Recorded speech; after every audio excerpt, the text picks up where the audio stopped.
How narratives are framed. Why you see different versions of the same story.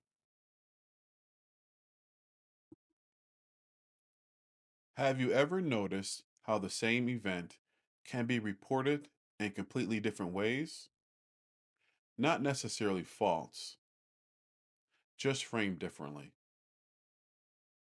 Two people can watch the same situation and walk away with completely different understandings. In today's discussion, we will be touching on this very topic: how narratives are framed. Let's begin.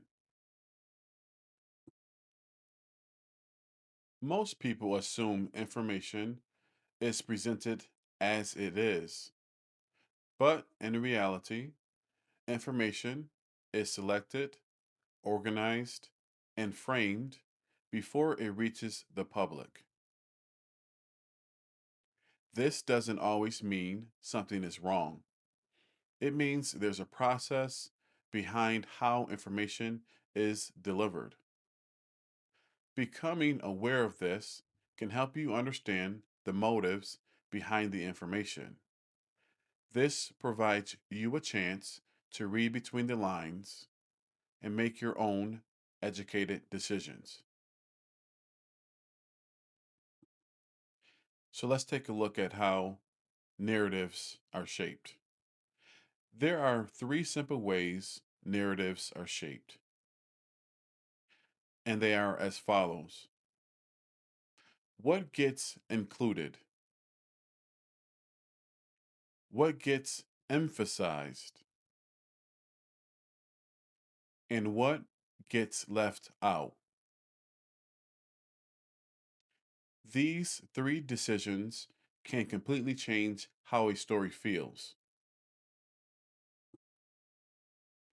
Two sources can report the same facts, but highlight different parts of the story. One might focus on conflict, another might focus on resolution. Same event, different impressions. These have different effects on your mind. It is designed to have you believe a shaped narrative. Over time, this shapes how people see the world. It influences opinions, reactions, and even what people believe is true. Not because people are unintelligent, but because they're working with different versions of the same information. This can cause confusion as it becomes hard to distinguish what is true and what should be taken into consideration. This leads back to a previous video where we discussed signal versus noise.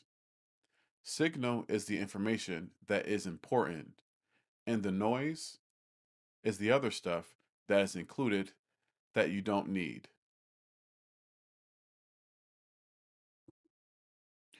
Why does this matter? This doesn't mean everything is misleading. It means understanding how information is framed helps you see more clearly. Instead of reacting immediately, you start to recognize the structure behind what you're seeing. When you can see the structure of it, you can critically think about the information better.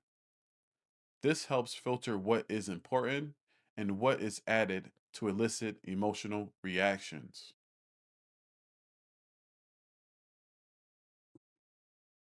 So, some viewer skills. One way to approach this is to look at multiple sources. Notice what stays consistent and pay attention to what might be missing. Clarity comes from comparison, not just consumption. As you gain the skill to compare information and how narratives work, it will become second nature. You will instinctively look at information through this lens. This will lead to better decision making in the long run.